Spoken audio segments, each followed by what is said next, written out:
It's late at night. You think you're safe. You turn the lights out, and then you hear a scream and shout. No one's home. You're alone. Lay back down, pull up your sheets. Your knees start to feel weak. You can feel your heartbeat. Is your door closed? You feel your feet exposed. Now you're in a state. It's much, much too late. You can't escape this deadly fate. Warning, the following podcast contains strong language which may be offensive to some viewers and or inappropriate for children. The content within this podcast is intended for mature audiences only. Welcome back to Sinister Ghouls, Twisted Sisters, your paranormal, true crime, and everything creepy podcast.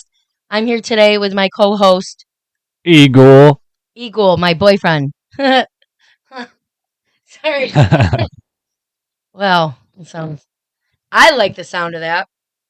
Jojo is not here with Poopy Ghoul today because Poopy Ghoul has the flu and she's recovering. So they'll be back next week. They'll both be back next week. So I have my boyfriend here today with me, and we just celebrated our first New Year's Eve together. Woo! I wish I could I don't have the sounds don't work. I know. I can't figure out how to do it. Woo! See, they might even cut out the clapping. We might not even hear it. You might only hear like you might only hear that. So we did some notes on New Year's Eve stuff, and my sexy, handsome, amazing man is gonna start off with his stuff. But so we're actually both having some cocktails right now. Let's talk about that. And I'm eating some Winterfresh Lifesaver. That's his back, if you go back to a few of our episodes back. That's his sex voice. Him and Tina Ghoul. Oh, Tina. I can't do Tina's high pitched moan. Oh yeah. Oh yeah. No, I can't do it. It's hard. That's funny. Oh shit. It looks like it's really low. Oh, we just have to get real close. Oh my god. I'm okay with that. So, he's going to start, but I'm going to talk about what we're drinking. And there's going to be let's see if it works. Hold on. It did a little bit the last time. Bum, bum, bum, bum, bum, bum. We'll see. I don't know if it did. There is none of that, by the way. No Michelob Ultra. There's only... He's drinking gin and juice. Sipping on gin and juice. Laid back. With my mind on my money and my money on my mind. I'm drinking rum and root beer. Sugar-free. Sugar-free root beer. Sugar-free is good for you. Yeah. So we hope everybody had a good Christmas. We hope everybody had a good New Year. Hope everybody drove safely and didn't drink DDs or had drivers, whatever. We went out. We enjoyed time dancing together. For like 4 hours straight. Yeah. And he's a good dancer and a singer, so those hips. He's got great... You gotta laugh or say something. I just can't glow about you.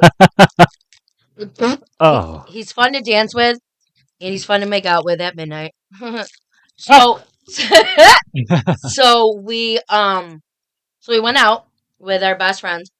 Well, he's got some best friends, but my best friend Tina Ghoul and her fiance. And Tina's my best friend too. Yes, Tina is. And we went out, and then Tina's friends came out as well. So we had a big group of us.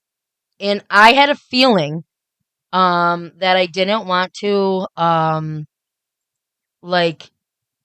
do the ball drop at the club. Like I didn't want to, so I asked Eagle. Inside it. Yeah, so I asked him, and I said, I'm just talking to listeners. So I said, is it okay if we don't, count down while we're in this club? I don't want to be in here when the new year ends and the new one starts. And he, because he's amazing, never says no, does everything I want most of the time. Don't get me wrong. I like the spiciness that he has. He's not a fucking pussy. But he cares about what I want, and that's so sexy. So anyways, we decided to leave about, was it like 10 minutes? Yeah, I would. Yeah, maybe a little less. Yeah. So it was like 10 minutes early, maybe 7. I don't know. We went outside, sprinkling sprinkling. Did you hear that? Sprinkling. Sprinkling a little bit. And it was a little chilly, but I had a great outfit on. I will post pictures on the page of Eagle and I and Tina Ghoul and everybody out for New Year's. So we got in the car, it started raining a tiny bit, and we started all kissing the minute before the ball dropped. So, well, probably like a few seconds. It was well because I put the timer on Mhm. so that we knew when it was counting down, Because and there was only like 12 seconds left. yeah, and I also wanted to like kiss at the end of the year and kiss into the new year. So instead of kiss when the ball drops, like just kiss The whole time. Mm-hmm. So, anyways, I don't know why it's so low. I fucking hate it. So anyway, we did that, and then fireworks went off everywhere. It was, Big ones too, and there was a lot of them. It was like a 15-20 minute fireworks show. Yeah, because then we got out of the car, all of us, and we stood out and watched the fireworks in the and kissed again, rain. And then made out in the rain. Mm-hmm. With those. It was like the end of a Netflix original movie. Yeah. Yeah. So, Eagle, what are you most thankful for this year? Grateful for this past year in 2024? Mm-hmm. Most of all, you. Second of all, probably becoming a better person overall, I would say. Okay. Really getting my shit together. Yeah. Not only just like, I don't know, not like job, but just overall, like in life in general. Your character, your niceness, you're saying? My attitude, my outlook on things. Mm-hmm. Overall, like just the way that you should go about things to, You have a sexy voice, so. And you have a sexy face, so I'm looking at it. Yeah. So anyways, sorry guys. Ha! Anyway, I'm grateful for you and my family. I'm grateful for your family too. I know you are. Yeah. You're so cute. Listen, I'm grateful, you guys, for you've been with me since June 2023. And you've been listening to my ups and downs of dealing with tons of shit. And a lot of you didn't know what I was dealing with, but I was ending a relationship, and it wasn't a great relationship. I was stuck in a relationship with not such a great person. So I'm like divorced now, and I had a lot of healing and a lot of loving myself to learn, I guess. Eagle being my best friend like this whole time is huge, played a huge role in that. So did Tina Ghoul, and a lot of people that played a huge role in it. So this past year, I'm not only grateful for all of them, and mainly, like my family and him, but I am grateful that I let myself have these things, I guess. Does that make sense? Allowing yourself to finally feel free. Yeah. And let the happiness come in instead of trying to fight it and keep it off because you feel like you should be miserable. Yeah, or in your words, keeping my wall up. So you guys, I've kept a wall up. So like I tried to date. You guys heard me talk about it. It was a very big one with a very thick steel gate. Well, at the front door. The shit I went through for 13 years with my ex, repeatedly, I'm not kidding, repeatedly, nonstop, by myself with nobody knowing what I was going through. You have to retrain your brain, and some of you probably know what it's like, and it's hard to do that. So when you actually have I'm sorry, he's so hot. I'm sorry. You actually have a man that, I mean, is absolutely amazing to you, meaning you girls, you want, anybody, guys, girls, whatever, it doesn't matter, gay, straight, I don't care. You love your compliments from your person, or the selfless stuff that they do, rubbing your head till you fall asleep, rubbing your back, making you feel sexy, getting things for you randomly. That's not a main thing. Like, I don't care if you buy shit for me, but thinking about me and putting me first, which has never been the case for me. First. I have never been put first in my last relationship. So, ever. I don't care. Never. I thought you're manipulated to believe certain things, like you're the problem. And now I'm fucking chilling. Well, everybody always says, love yourself before anything. Mhm. Make sure you got yourself first, which in some cases you should. But Mhm. I think when you hit a point where you do love yourself and you do think about yourself in a certain way, and you're finally at that point where like you don't see yourself in a certain image, you don't think about yourself this way or that way, Yeah. and you know that you're okay in the spot that you're in. Absolutely. I think you can put yourself second. I think that that's fully good because you shouldn't be with somebody if you're not okay with yourself, whether that be the way that you look, the way that you feel, the Yep. things that go on in your head. Yep. You should definitely put yourself first in that sort of circumstance. But It's a strong drink. no, definitely if you're, because I can say that I did. I put myself first, Mhm. and I, did the things and made the choices that I made and tried to better myself. Well, you were also not in a great Yeah, situation either. Because I think what all of us, I think, which is sad because I am extremely happy right now, and it's not so much like, oh, the honeymoon stage, like everyone likes to say that. I get it. Yeah, I get that. But like we literally I can't explain it. let's We just do can't everything. We do everything. and we Grocery want shop, to. go And for a walk, go for yes. a drive, go to the movies, go to dinner, I mean every single thing. order food in and watch a movie. Like we'll go for a fucking drive and sit for 3 hours at the spot that I like to sit and talk. Yeah. And that's not a problem. There's no effort. It's effortless. It's an effortless relationship. But it's sad that there's people that settle like you did and like I did. And I did because I was married and I felt obligated to.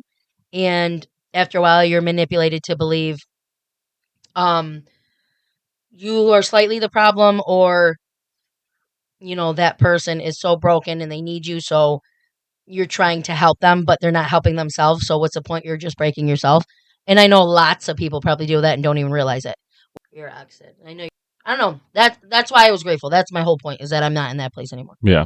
So, um, I guess you can start your New Year's thing. Okay. Okay. So, um, this is just like a little backstory, different things about like New Year's Eve, and like what New Year's means to different cultures and stuff like that. Mm-hmm. So, I'm gonna say this at the beginning so I don't forget to say it at the end. But these are my sources. Okay. I got a couple of them from Livius.org and Bustle.com. Okay. Um, so New Year's Eve has been celebrated for more than 4,000 years, which is such a long history. Uh, there are bound to be some myriad creepy stories about New Year's Eve and the madness and mayhem that comes with them. Um, the creepiest things that have happened on New Year's Eve run from the gamut of naked people or naked peeping toms wearing Ronald Reagan's mask, or people being spotted otherworldly creatures in the middle of the road. While most creepy stories are associated with Halloween, New Year's Eve originally began when Babylonians started a tradition of welcoming each new year with a massive religious festival called Akatu. Akatu. Mm-hmm. I'm sorry if I'm mispronouncing that. And in addition to the New Year, Ataku is celebrated with the mythical victory of the Babylonian sky god Marduk, over the evil sea goddess Tiamat. Okay. New Year's Eve's activities have certainly evolved since then, and today the holiday is best known for its time to reflect over the previous year while also setting intentions for the year ahead. So, resolutions, Mm-hmm. watching the ball drop, Yep. getting shit hammered. Yep. With the slaying of monsters reserved for Stranger Things, for most people, New Year's Eve's a night of massive celebrations with expectations are high, drinks are flowing, and everyone is out to have a good time. And when you let your guard down, creepy things can happen when you least expect it, like that horror movie where an intruder is calling from the inside of the house. Don't believe me? What? That's just what it says. Some of these creepy things that have happened on New Year's Eve might just change your mind about how you perceive New Year's Eve. And it's not just a bunch of people with fun party hats and glasses on, Mm-hmm. in fun costumes and suits and sweatpants and whatever you're doing on New Year's. Um, this is a. These are just a couple of different traditions in different countries from different religions. This is a Scottish tradition. It's a Hogmanay, Okay. Hagmanay, New Year's festival in Scotland and Okay. parts of northern England. The name is also used for a dole of bread, cake, or sweets then given to the children who go from house to house soliciting it with traditional rhymes, one of which concludes with "Rise up and guys are Hogmanay." Mm. On All this right. on this evening, also, it is traditional for parties of masked children or young men to visit houses as geysers or mummers. The singing of Auld Lang Syne on New Year's, now a worldwide custom. Worldwide. Mm-hmm. Have you ever heard of that? What? Auld Lang Syne? You know that song. Do I? To all the acquaintance be forgot. That's what that. I thought that was a Christmas song. No, that's all like I thought that was a Auld Christmas. Lang Syne. Sounds like Mm-mm. whatever. It That's originated. the main New Year's Eve song. Oh, I don't know. You're cute. Don't ask me. You're cute. But that originated during the Hogmanay. Okay. So in Scotland, with a bunch of young children and men running around in masks, Eating cupcakes. eating cookies. candy and sweets. Cupcakes and cookies. The holiday also reportedly introduced the practice of bell ringing to mark the new year. Other notable traditions include first footing. This predicts good luck and prosperity. If the first visitor to one's house after midnight is tall, dark-haired, bearing a ceremonial gift such as coal or salt. Various local customs include the burning of the clave, a bonfire of split casks, in which a nail plays a part, which still flourishes in Burghead and Moray. Hogmanay is widely regarded as one of Scotland's most important holidays and is not uncommon for festivities to last until January 2nd. Okay. So, all of New Year's Day, you're Yeah. just getting wild, eating sweets, Uh, wearing masks, and bringing coal to people's doorsteps. that's crazy. So you're just fucking Krampus? Sounds like it. You're fun. This Sorry. Songkran, splashy and water-filled New Year's festival in Thailand, which is a Buddhist tradition, Yeah. and by other names in Cambodia, Burma, and Laos, as well as in parts of India and China. So this is like an Asian tradition for New Mhm. Year's. Songkran is celebrated approximately between April 13th and 15th Okay. and marks the entrance of the sun into the astrological sign of Mesha. Observances on this holiday include sprinkling water on Buddha statues, giving alms to Buddhist monks, Okay.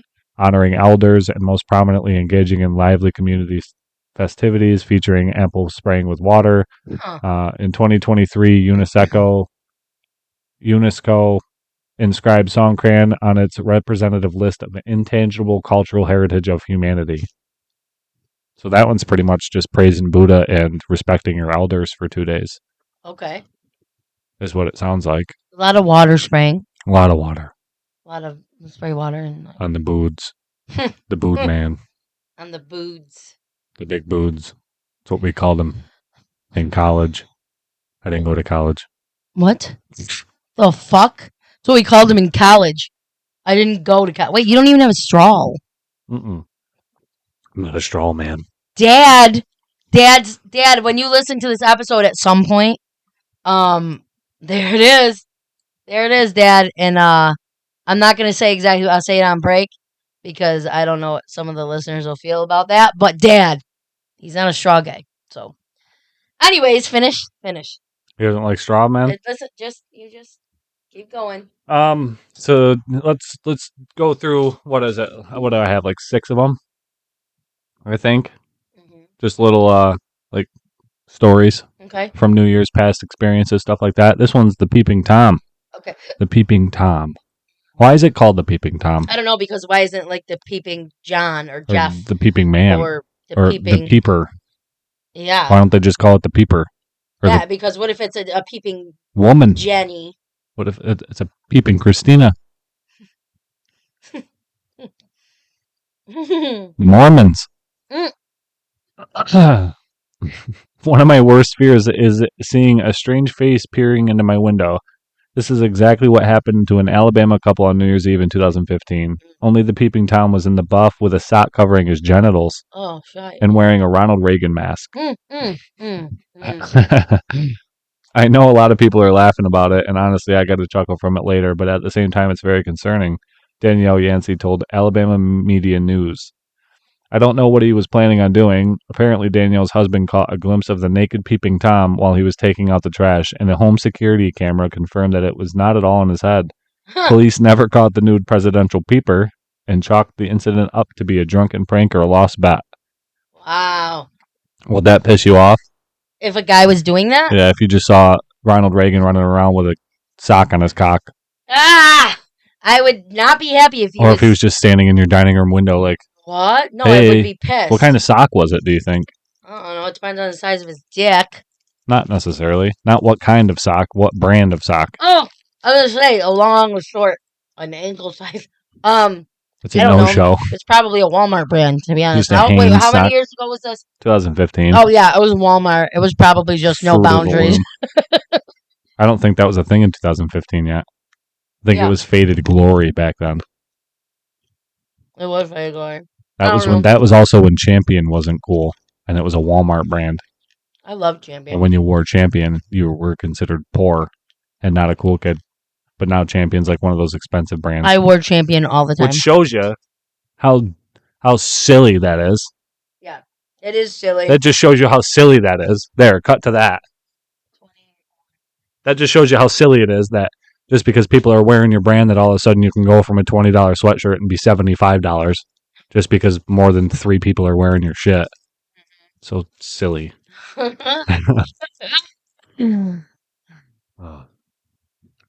Norman Bates. Okay. I'm sure people probably know Norman Bates on this podcast. No? You creepsters. You peeping Toms. Presidential peepers. You creepsters better know Norman fucking Bates. My wicked fiends can't be a part of this podcast without knowing Norman Bates. I mean, have you ever seen Bates Motel? The show? No. Really? I wasn't interested. I don't know. Really? It's pretty good. I watched it a little bit and I just couldn't. It's got the lady from Sorry. Fuck, what was it? Where is she from? She's the one that plays The Conjuring and like Annabelle. She plays Lorraine Warren. Yeah, it's that woman as his mom. I can't think of her name right now. His mom. And the lady that plays Alicent Hightower in House of Dragons is also in that too. And that's an older show too. Yeah. It's not like new. Okay. This one's pretty disturbing. Florida man who told police he was angry with his mother used an axe to decapitate her on New Year's Eve 2014, according to CNN. So, who knows if you can believe that. Everyone's going to love that comment. The creepiest part is the mugshot taken after the man was arrested. In the photo, he's smiling like one would for a childhood school project, or childhood school pictures, sorry.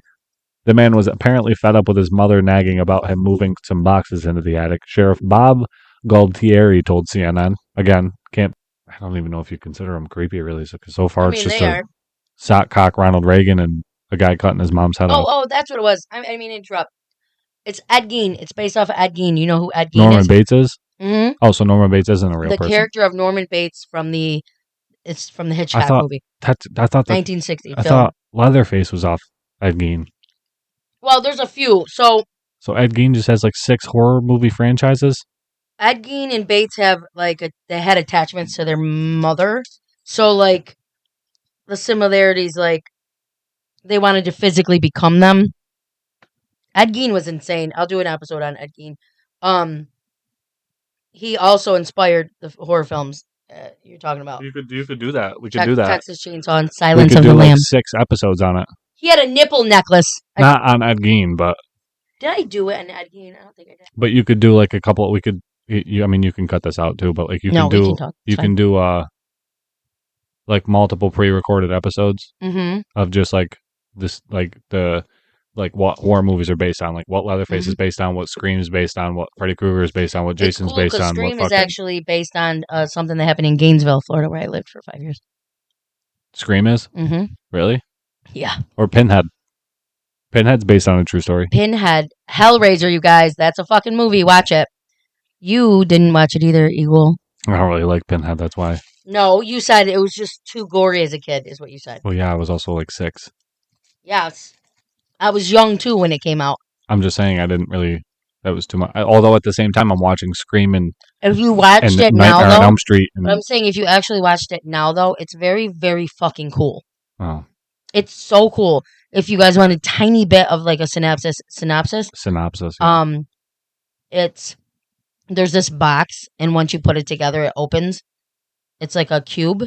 It opens, and these fucking It's like Pandora's. Cenobites come out, and what they are is their characters. There's a chatter. Listen, there's so many. Hellraiser has there are people that were, I believe, tortured and killed at one point, but they're coming to torture the fuck out of you. And when I say torture the fuck out of you, I fucking mean it. So like, So it's like if Pandora's box was 13 ghosts. I love 13 ghosts. You do love yeah. Listen, for example, the one scene, the guy's skin is just slowly ripped off of his body. Like he's just muscles and it's so good though. It's it's so good. Okay, sorry. You can go. Oh, the lady in white.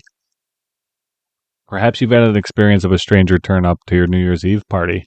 This has actually happened once, but it wasn't a big deal because they invited her inside to join the festivities because she'd gotten lost and couldn't find the party she was actually heading for. However, Reddit user Hits Guitar wrote that an unexpected guest materialized out of nowhere at their New Year's Eve party. All the doors and windows were locked, and no one admitted to letting the old woman dressed in white inside the house. Upon leaving the party, she dropped 2 scarves on the doorstep. Nobody knows how she got in, and the girl and her mom are freaking out because she thinks it's a symbol of something, and it's not good. Mm. So that lady wrote, adding that a cousin saw the woman in his dreams a few nights later, though no one has ever saw her again. So do you think it was just a lady that like used to live in the house? I don't know. It seems like she's a wandering. Or it seems like she's like a wandering spirit. She could be. I don't know. That's the thing that's crazy. Did you know if you live by like a cemetery, like a river, that's they say spirits can like travel with like the flow of the water. Really? And stop at people's houses. Well, the spirits that aren't trapped to a certain. Yeah, I guess it just depends. Right? If somebody drowns in the river, but lived in the house there, they can travel. I don't know how that works exactly, but that's something cool to look into too. Actually, write this down. I can't write it. My pencil broke. Oh. Okay. Okay. Have you ever gotten a feeling that you're not alone where even when you are? According to the website Wattpad, one woman had an unwelcome guest on New Year's Eve, one she could hear but not see. The trouble began when things started disappearing. The woman and her boyfriend kept losing items they were using only to have them reappear a few minutes later. Later in the evening, a strange man's voice joined the conversation, yelling, "Right!" In response to a comment one of the guests made. Eventually, every guest heard an invisible person coughing in the bathroom, even though there was no one there. The strange activity stopped the next day, so perhaps this ghost just really likes to join in on the New Year's Eve festivities. Sounds like it. So. Did your phone vibrate? Sounded like It was yours? Can't even. Listen. Why is it not being loud right now? So it didn't record any of that? No, it did. Oh. It did. Okay. Oh, this one's long. What the hell? Okay, so if you think camping's a low-key way to ring in the new year, this story might make you reconsider. Reddit user Sarcastic Bitchy Wolf was camping with friends when the noise of someone or something screaming began to terrify the group. If you've recently marathoned Stranger Things, then you know that hearing anything strange in the woods is pretty terrifying. This Reddit user was so scared that they abandoned their friends and left a note behind so their friends would know that they hadn't gotten eaten by a monster, but just gotten scared and gone home. And the note said Croatoan. I'm just kidding. I was just saying that because it's funny. It's so dumb. You don't know what true vulnerability is until you're on the outskirts of the woods in a tent with 3 lives in your hands while some paranormal creature is hunting you, teasing you. I sat there in silence until around 6 in the morning when I was certain I had stopped. That Sarcastic Bitchy Wolf wrote. I couldn't take it anymore. The damn thing had driven me insane. My work was done, and as I was certain it was gone, I left a note and that said I went home and I wasn't dead, so I could reassure my friends when they woke up later on. So You know what's so funny? she probably just heard some sticks, and That's the one I found, but I'm not doing that one. it's the same thing. Yeah. Yeah. That's like the whole story. Yeah, this was the whole story. It's Oh long. yeah, wow. Yeah, this is But just you like a said it, little and I'm like, tidbit. what the fuck? You found it? You found the same shit I did. Little tidbit. This one's, I don't know how true it is just by the title. It says, and then the zombies came. So Okay. sometimes strange occurrences can be chalked up to having too much to drink, but Reddit user HLL Blazer310 claimed that despite partying until around 2:30 a.m. on New Year's Eve, the not quite human creature they and a friend encountered was real. That's when we saw it. Something that looked like a naked person but wasn't quite human waddled down the street towards us. It moved as though it was half squatting, and because of this, its hands dragged along the ground as they hung limp at its sides. Is it a fucking gorilla? I'm not sure. Or just somebody really fucking drunk. Yeah, but how are they dragging their arms? It said they were bound. They were like, yeah, it says they're half squatting. So, I mean, if they're half squatting, they still have to have some big ass arms. Span of a fucking pterodactyl. If I'm half squatting, I still have about 2.5 feet before my arms touch the ground. So I'm also only 5'3". HLL Blazer 310 wrote, I can't make it out. Bless you. God bless America. Thanks. I couldn't make out its face, and Max told me later that he couldn't either. It was also making a throaty gurgling noise as if it was almost choking on something. The author and Max did the only sensible thing that got the hell out of there. While it's pretty likely that your New Year's Eve could have gone awry in a number of ways, surging Uber prices, bad dates, even worse hangovers, and unmet expectations, you can now add Halloween-type creepy stuff to the list of reasons that it might just be better to stay home on New Year's Eve. Huh. I think there's more realistic things to be scared of on New Year's Eve than like drunk drivers fucking or drunk guy rapists dragging his knuckles. You know, like that car hitting that many people, or somebody just shooting somebody, or a stabbing, or getting robbed. Like, I mean, getting set on fire. Yeah. Like, there's a lot more things to be scared of than a ghost. Yeah, I agree. Or whatever that may be. I mean, hey, I wasn't there. I didn't see it, so I can't really...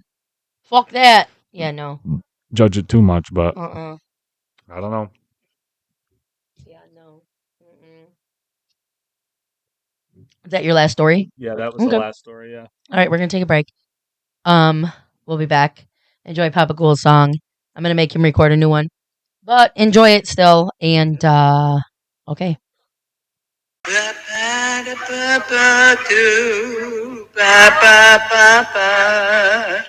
Making a dream on this little boo brain.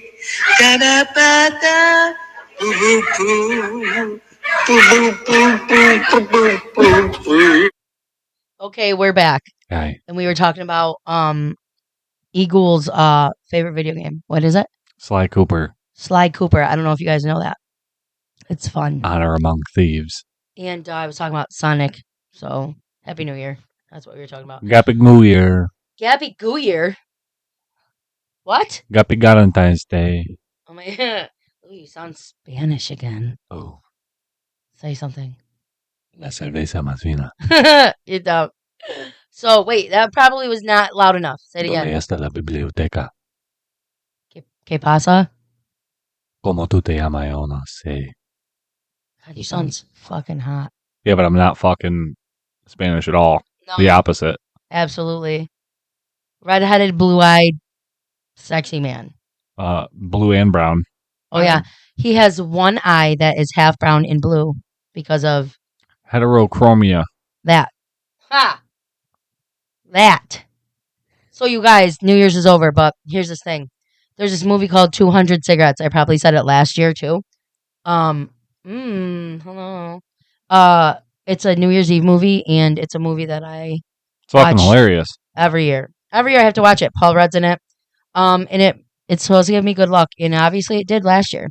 I ended the year with my best friend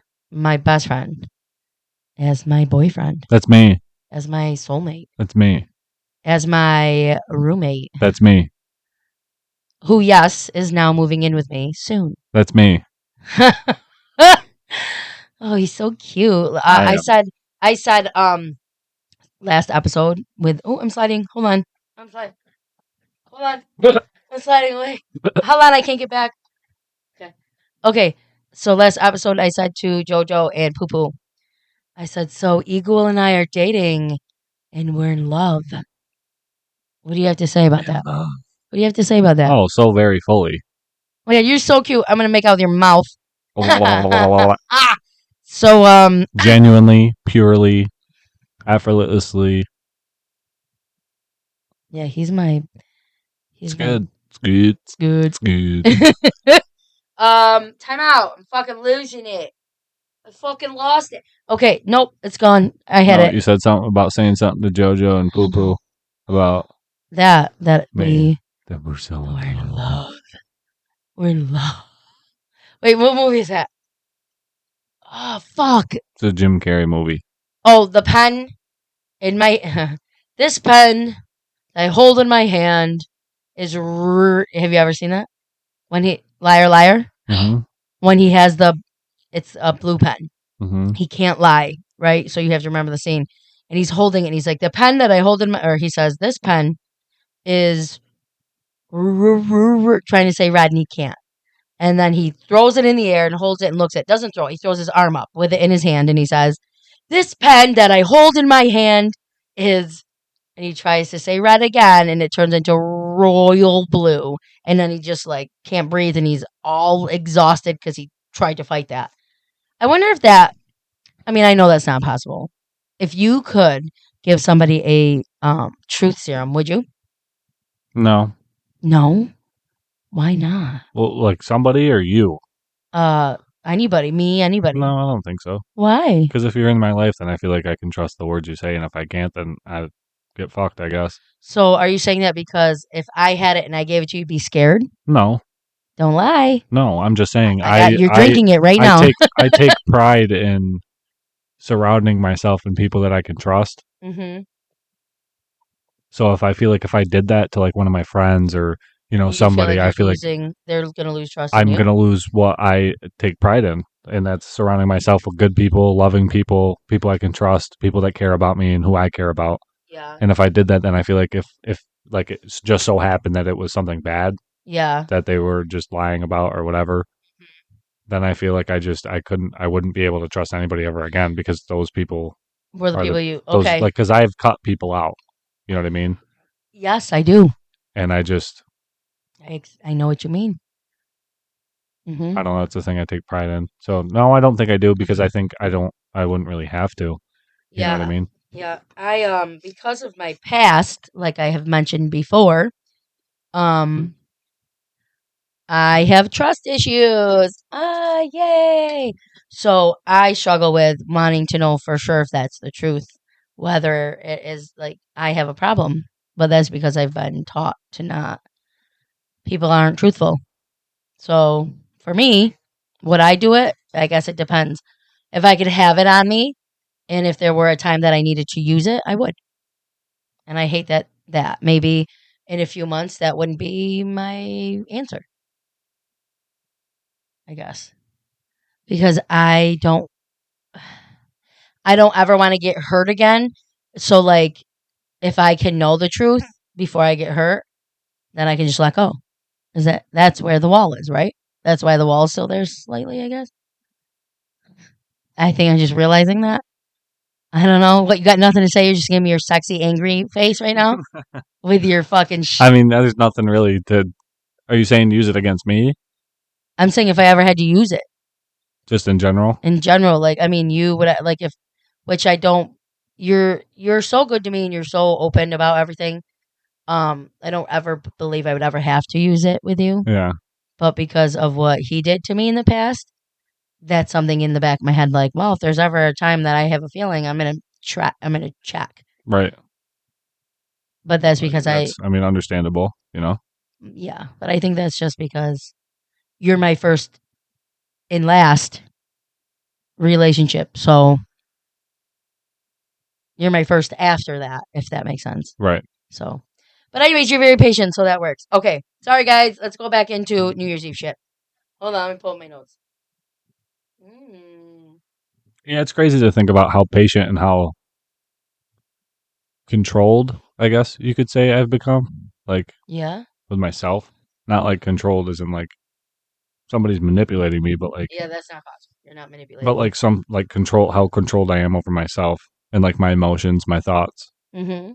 Not letting things get the best of me. Not letting You things. ground me. You're way more in control than I am. It's crazy to think about though, because Yeah, I I used to know. be such a loose cannon. Eagle was a fly off the handle type of dude, you guys. He used to punch people and beat the fuck out of everyone. Not so like in a bad way though. Like I wouldn't like go fucking. ham on someone and just. I mean, I have. I know. He's very tough and he will punch your fucking lights out. Yeah. Your head will roll off your body. Oh. That's just a warning. Anyways, he's controlled now to an extent, unless you fuck with me in any way, Because I shape, have or things form. to lose now. Yeah. You know, I think that's what it is. I also think I've just come that far. Yeah. So. Well, you're also extremely. Anyways, so you did that last. Nutty Putty, I think. Yeah. Or was it the one with Gab? The Nutty Putty. It was with Tina and Nutty Putty. Okay, so I'm gonna talk about. Dun dun dun. Make sure it's all up. The building of the Drake Hotel in Chicago was a monumental endeavor. The hotel, which is located on 140 East Walton Place, was conceived by architect Benjamin Marshall and financed by John and Tracy Drake. Construction began in the early 20th century, and the hotel finally opened its doors on New Year's Eve, 1920. The building's architecture reflects the grandeur and elegance of Jazz Age, making it a prominent landmark on Chicago's Magnificent Mile. Since its opening, the Drake Hotel has hosted numerous distinguished guests from celebrities to royalty, adding to its rich history and reputation. The iconic pink sign on the Drake is a beacon that lights up Michigan's Avenue. But beyond its architectural grandeur, it stirs up a chilling tale that adds an intriguing layer to its history. This tale begins on a festive New Year's Eve in 1920 and involves a beautiful woman in red, a proposal, and a grand gala and a tragic end. That sounded great. Just so you know. Good job. Woo! Yay! I can't clap because it's going to cut it out. Woo, woo, woo, woo, woo, woo. I sound like Opie. Woo! Woo! That's how Opie barks. Everybody already knows that. Yes, there you go. Which, let's talk about how much Opie loves Eagle. Sorry. He just fucking loves him. And Coco. I know. He sleeps right with us in bed. He literally Eagle's here when I'm at work and I'm like Opie and him are just he's just so good. He just loves you. Anyways, on New Year's Eve, 1920, the Drake Hotel hosted a lavish gala in the Gold Coast Room to celebrate its grand opening. Sorry. Among the attendees was a woman known to us as the Woman in Red. She was there brimming with joy, having been proposed to by her boyfriend that she was deeply in love with just a week earlier on Christmas Eve. So her happiness, however, was short-lived. She discovered her beloved fiancé dancing with another woman at the gala, then later on finding him in the arms of said woman in a hotel room. Devastated, she fled to the hotel's rooftop and, in her despair, jumped and ended her life. How far? I think it was 10 floors. I think it says it in here. Okay. So, haunting sightings of the woman in red. Since that tragic night, guests and staff have reported sightings of the woman in red at various locations throughout the hotel. I'm going to take a sippy sip of my root beer and rum. It's like mainly rum with a couple drops of root beer. Did I press play? I fucking hope so. Did I press play? Hello? Why is it not? Oh, there it is. Okay, I did. So, anyways. From the Gold Coast Room where the gala was held, to the Palm Court Tea Parlor, the top floor, and the rooftop, her presence is said to linger. A poignant reminder of the tragic events of that fateful New Year's Eve night. Some say she killed herself off the 10th floor instead of the rooftop. That's why I thought it was 10. And that's where her ghost can be seen.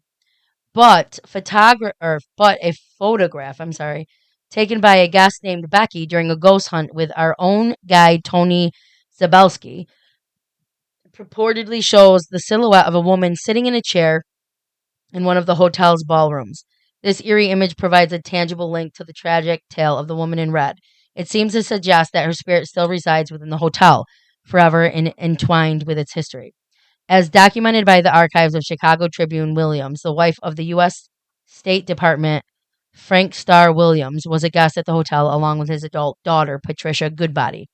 I feel like that's like a crazy name that should be in, have you ever seen Clue? I think I might have played it at work. Eagle also worked with me, just so you guys know if you didn't remember that. We were in a room working with individuals with disabilities. He now had to transfer because we are in love. So very much so. You're so cute. You got a great voice. I have a great voice? Yeah. I think you're the only one that thinks that. Mm. That's what you just said. I don't have it. Remember, I don't have phone sex voice like you and Tina and my You should sister. do it for my phone. Oh, God, you're cute. That'd work wonders. Whoa! All right. Wow. X-rated. I can't even read now. This microphone Flustered. is there steam in here? Is it? I'm steaming from my undercarriage. Oh my God. All right, enough. Anyways, on one occasion, January 1944, Williams and Goodbody were coming back to the suite where Williams lived in the hotel, only to find the door unlocked and slightly ajar when they had left it shut. Zabelski noted, he said that, whatever. Slowly opening the door, they didn't see anyone at first, but all of a sudden, a woman wearing a black dress, a black fur coat, and a white wig stepped out of the bathroom and took out a tiny pistol. She fired 2 shots at Goodbody and missed, but then fired 2 shots at Williams and killed her. Zabelski said, obviously, a Tribune account from 10 years after the murder said Goodbody yelled, "Stop that crazy woman. She shot my mother." As the woman in the woman in the black fur coat ran down the corridor ahead of her. Police went on to launch a 4-hour search of the hotel, but turned up nothing. Zabelski said they did later find an antique gun in the stairwell that had been dropped from a higher floor and had shattered. I feel like these notes constantly say, Zabelski said. Zabelski said. Like, it'll be like, Zabelski said this, and then it'll say something else, be like, Zabelski. Detective? Is he the detective? Hey, detective! Zabelski noted. Zabelski.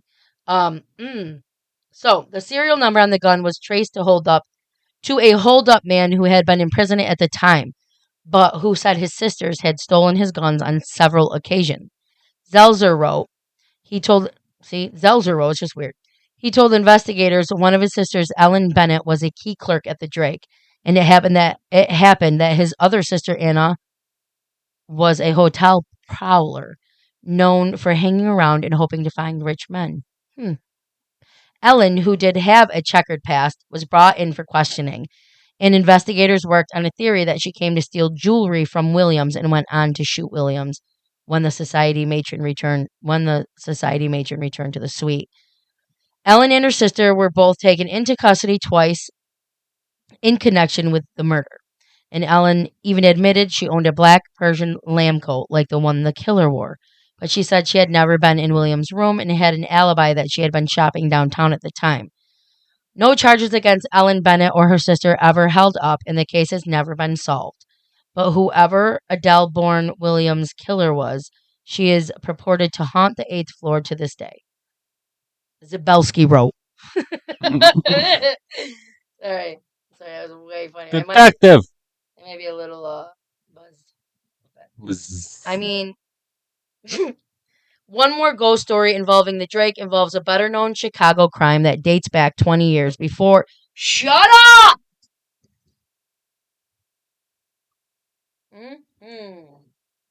Naughty, naughty doggy. Naughty, naughty. You're grounded. You're grounded. Son of a bitch. So, Eagle's over there reminding Opie about his manners while we record podcasts. So, that's what he's doing right now. He's just being a dad. That's all. With his cute outfit and his cutoff tank. So, anyways, I'm flirting with you and you're not in here. I'm talking about you. So, anyways, one more ghost story involving the Drake involves a better known Chicago crime that dates back 20 years before the Adele Bourne Williams murder. And that did not happen anywhere near the Drake. Okay. That's weird. Nathan Leopold was already a law student in the University of Chicago at the age of 19, and his friend Richard Loeb, had already graduated from college, the University of Michigan, at 18. The young men, both from wealthy families, were inspired by the philosophy of Friedrich Nietzsche in the concept of the superior Ubermensch or overmen. The pair set out on a quest to commit the perfect crime. On May 21st, 1924, the pair picked up Loeb's second cousin, 14-year-old Bobby Franks, upon seeing him walking on Ellis Avenue in Kenwood, and took a chisel to his head. So, the duo dumped Frank's body in the swamp at Wolf Lake on the Illinois Indian state line while pouring hydrochloric acid on parts of the corpse to conceal Frank's identity. They sent a ransom note to the family, but Leopold and Loeb were soon captured after a pair of glasses with a rare and special spring found near Frank's body, according to a Northwestern University recounting. The glasses featured that specific springs were made by the Chicago Almer Co. optician, and only 3 people had ever bought these glasses, of whom Leopold was one. Leopold and Loeb confessed to the crime, but were spared death penalties thanks to the defense by the brilliant attorney Clarence Darrow. So, but why is this even in here? Though. Backstory, case notes. Yeah, but it says one more ghost story involving the Drake and whatever. So. Oh yeah, I didn't hear anything about that after. The Drake involves a better known Chicago crime that dates back. It's just like, okay, whatever. So is anyway, it just the one ghost, that lady in red? No, it's the lady in red. It's the that chick that what the fuck is her name? The Williams lady. She's a ghost. And Is that the one in black? Adele Bourne Williams was one murdered by. She was robbed and murdered. Did you not hear any of that? Yeah, but is she the ghost that was wearing black? I don't know. Because remember it said that there was like somebody dressed in black too. No, babe. She's the one that was killing somebody. She had a black dress, a blonde. Oh. Yeah. Oh, okay. Well, I was just confused. I know, because there's always ladies in whites and reds and blacks. Fucking everything. The hell. Yeah, so no, I don't know what the fuck Williams was wearing at all. I just know her killer wore that black coat with a wig. And then I'm assuming, Frank, the 14-year-old Bobby Franks, is a ghost. Anyways, the Drake Hotel is more than just a landmark. The sad death of the woman in red seemed to have left a spectral imprint on the Drake Hotel, transforming it from a mere architectural marvel to a haunting monument of love, betrayal, and despair. Even today, over a century later, the woman in red remains an integral part of Drake's legacy. Her story of chilling reminder of human dramas that unfold within the hotel grand walls. So, if you want to learn more about the secrets of this Chicago haunted history, on anything dealing with Chicago, which I guess there's a lot, go to Chicago Haunting Ghost Bus Tours.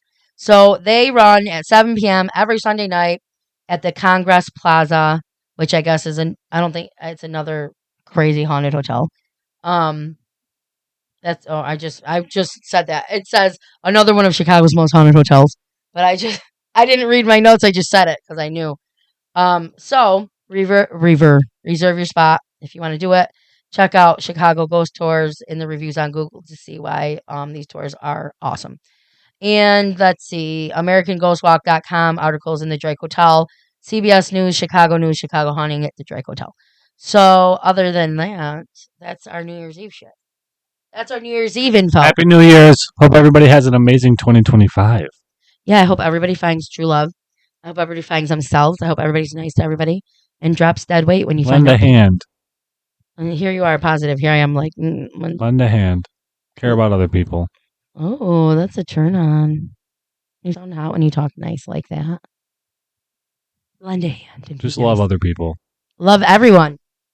Well, Love maybe God not, first. Maybe I mean, not everybody, but try to love your neighbor. if you can't love them, don't hate them. But you don't have to love them. No, just don't hate them. Listen. Just live a positive life and be good to people. And you don't know what people are. And if going people through. aren't being positive in your life, then take them out of your life. Yes.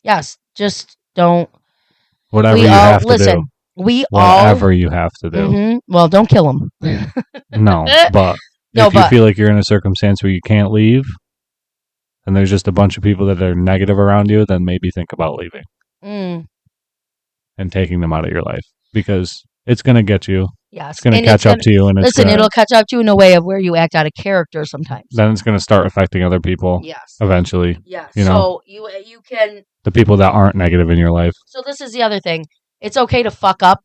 It's okay to act out of character. It is okay to do something that's kind of cruel and not normally like you, but there's reasons why you're pushed to a certain point and forgive yourself and move on and try to be a better person. So I hate when people act like they're perfect and they don't do anything wrong. I make mistakes. I have made mistakes, but right now in my life, I'm happy. I have a couple things I want to adjust. And other than that, I'm just glad that it's actually finally starting now. So, I mean, I've had a great life. I'm blessed. I have everything, but I did go through over a decade of shit. So now I'm in this place. Shite. It's fucking shite. So now I'm in this place where I'm excited about my future, and I'm looking at mine and Eagle's adventure book that I bought him for Christmas, and we're now in January, so better get some pictures. And with that. This concludes our 2024. You can find us on Spotify, Amazon Music, Google Pod, iHeartRadio, Radio Public, YouTube. I still believe Pandora. Stitcher, Pandora. Yeah. I'm trying to get Wondery. I'm trying to get some more shit. I really want to get on iTunes, and I'm not sure why it doesn't let me. So we will see. You can find me on Instagram at Sinister Ghouls Podcast. You can find me on Facebook group at Sinister Ghouls /Twisted Sisters. X is the same thing, Sinister Ghouls /Twisted Sisters, which I haven't really been on, and I will try to update everything. You can hold on. You can send your Wicked Tales. Oops, sorry. You can send your Wicked Tales to the email sinisterghoul23@gmail.com. If you want anything read on the podcast, email me or us, and we will read it. Other than that, listener support is going to be ending, they said, through Spotify. So if you are a listener supporter, you can. I'm going to try to figure out, I think it's Patreon. Yeah, I'm going to try to figure Patreon out. But you can also still go to Venmo and do at Ghouli23, Ghouli23. Escons, Ghoulie. I'm wearing a black tank top and my hair's half up. And I have some fake eyelashes on. So if you want to send, I don't care what, you can. If you don't, then don't. But with that being said, have a fantastic day. And a ghoul evening. Stay safe. Stay sexy. Stay spooky. spooky.